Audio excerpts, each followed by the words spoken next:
The Devlin Amusement Park holds a special place in the hearts of children. Memories of sweet and thrilling rides, bountiful prizes, and endless laughter. Anyone you ask will tell you it is a child's dream come true. Unless you were to ask me.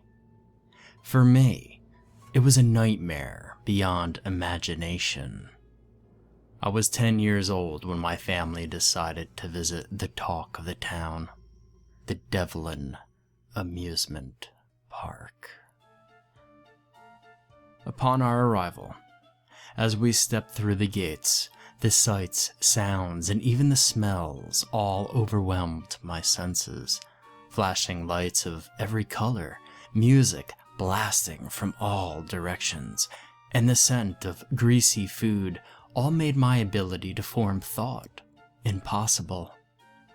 I was in the center of madness and chaos, unable to focus on any one thing. And then, I heard a laugh.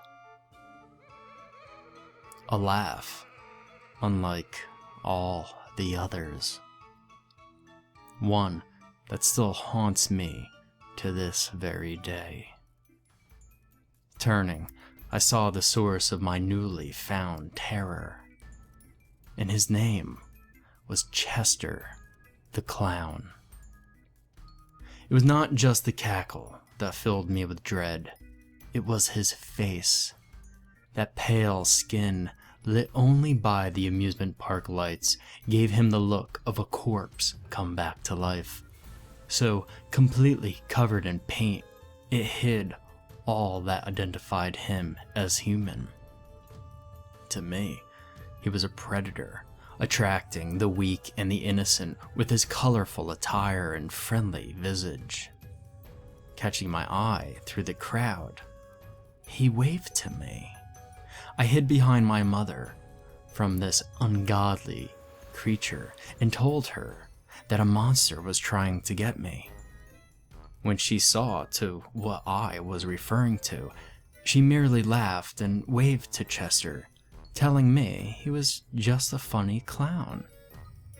A sense of betrayal and newfound worry overtook me with her words. How could my mother, my protector, fall for such obvious tricks? I urged my parents into the nearest attraction, hoping to distance myself from that clown. Throughout the night, despite my efforts to evade his gaze, I caught him in the distance, waving and smiling and laughing. It took all my courage to turn away from him and focus on something else. But the knowledge that he could approach without me knowing, while my back was turned, made what little courage I could muster fade quickly. Later, into the night, I caught sight of him once more. But this time, he was not looking at me. He was looking at a young girl standing before him. She had long, blonde hair, a pink dress with white polka dots, and could be no older than I, perhaps just a few years younger. She was the epitome of innocence, a smiling angel to the laughing devil before her.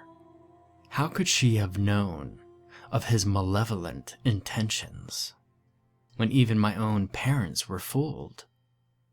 Staring, unable to look away, I wanted nothing more than to shout to this young girl, to tell her to run, to get away from this man.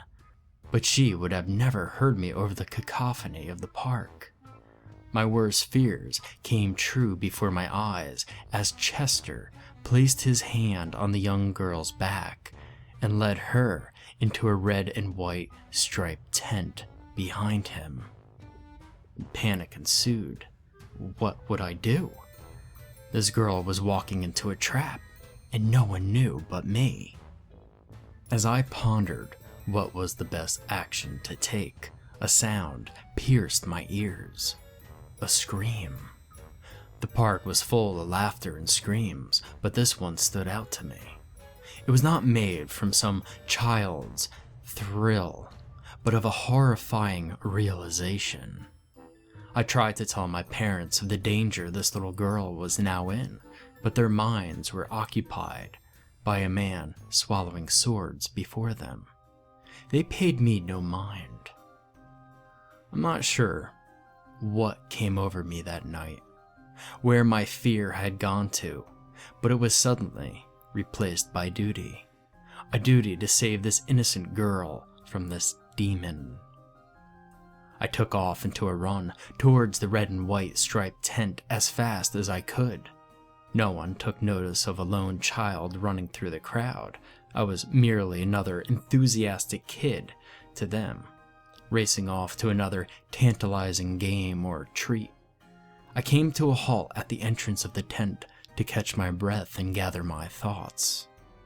The closer I had gotten to the tent, the more my bravery once again began to leave me. This time, however, I refused to let it go completely. This girl's life was in my hands. Briefly, I thought of perhaps finding the girl's parents and telling them of their daughter's trouble. But I did not know what they looked like, and even if by some miracle I were to find them, chances are her parents, much like my own, would not believe me. Above all that, it would take some time. Time was not something I felt this girl had much left of. With a deep breath, I walked through the tent flap to the darkness inside. And to my surprise, I found myself looking down what seemed to be an endless hallway. The floor, the walls, and the ceiling had all been painted black, and the only source of light was an occasional flash followed by the sound of thunder or wail of terror somewhere deeper inside. Any doubt I had as to the evil of what was transpiring here died in that tent. This was the true innards of the amusement park, its vile nature finally unmasked. This was the true home of Chester the Clown. Slowly and carefully, I made my way through the hall, only to find what I thought was space in front of me was just another black painted wall. An illusion, and I had fallen for it. With another flicker of light, I saw that the path went to the left instead of straight. This too looked to be endless, but I would not be tricked again. Following with my hands against the wall, I made my way slowly through this obsidian maze. Such a place could only be designed to cause confusion, to disorient a person. Chester no doubt led gullible children down these halls, waiting until they were deep enough inside that no one could hear their cries when he finally took them. What did he do when he finally had them, though? My mind had been too afraid to even contemplate it. Whatever it was, I had to save the girl from it, from him. Suddenly, my hand hit something as it was sliding down the wall. A doorknob. I took a step back and waited for the flicker of light. Once it flashed, I saw that one of the black painted walls was actually a door. Even the knob had been painted black. I felt a small sense of pride in myself. This door was clearly a secret, the way Chester hid once he abducted a child. It was never meant to be found, yet I had. And slowly, I opened the door and stepped inside. The floor instantly fell away from me, and I found myself tumbling forward. The fall felt like it took forever, but finally, I hit solid ground. And pain shot through my body. My first instinct was to cry for help, but I quickly remembered where I was, and that such things would not be heard so deep in this trap. Before I could make it to my feet, I heard a raspy voice not far away. "Who's out there?" The voice scared me. I knew it had to be Chester. If he found me down here, he would surely take me too. Crawling on my hands and knees, I quickly skittered behind the stairs I had just fallen down. The rush of adrenaline had numbed my body to the pains of the fall. Footsteps grew steadily closer, and when they halted, a light switched on. I didn't dare peek for fear of him seeing me, but I could see his shadow outlined on the wall, just standing there, turning ever so slowly. Instantly, I clasped my hands so tightly over my mouth, praying no sound escape lest he find me. And every second felt like an eternity. My heartbeat felt as though it was pulsing through my entire body. The voice spoke again. "Who's there?"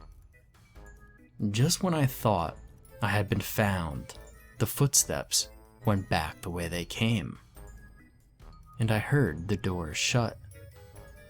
I followed after him and I made my way towards the hall he had come from. The girl in the pink dress had to be there, and I had to get her out before Chester could hurt her. Trying to make as little noise as I could, I reached the room Chester had gone in and opened the door. The shock of what I saw, I could still see it when I closed my eyes. The blonde girl, with her wrists wrapped in chains, her neck cut open, spilling crimson onto her pink dress. Failure of saving a life, an innocent, came down on me like a mountain. My discovery of the girl's body had momentarily blinded me to what else was in the room. 10 feet away, with his back turned toward me, Chester the Clown sat in a small chair, laughing at a small portable TV on the table in front of him. That wicked cackle. The shame of failure quickly turned into rage. How could such a monster exist, to do such evil and still laugh and watch TV like it was just another day? Looking all around for something to help me, my eyes came upon a tool belt on the floor, much like the one my father owned. Studying the array of tools on the belt, I grabbed the hammer. I tiptoed as silently as I could, but the floorboard creaked beneath me and Chester turned. He was not fast enough. One solid strike to the head knocked him out on the chair. The sounds he made, they made me sick, like a wounded animal. That is what he was, though, an animal. And I swung again, and then again, and then again. Chester the Clown made no more sounds after a while, and I don't really know how much time had passed, but I know I didn't stop swinging until my arms gave out. Monsters were not like people. They didn't die easily, and I knew that. The rest was fuzzy. I had lost myself in that fit of rage. And the last thing I remember is my parents running into the room, along with a couple of security guards who worked at the park. Where were they when this girl needed them, I thought. My mother was screaming something at me, my father prying the bloody hammer from my hands. And I tried to tell him how I had to try to save the little girl, but I was too late. And when they asked what little girl I meant, I pointed to the place where her body was hanging, only to find she had somehow vanished. My parents never understood what I was trying to do. No one did. And they had me locked away in this mental institution where I have remained for the last 12 years. They refuse to see the truth of what Chester was, what that park was.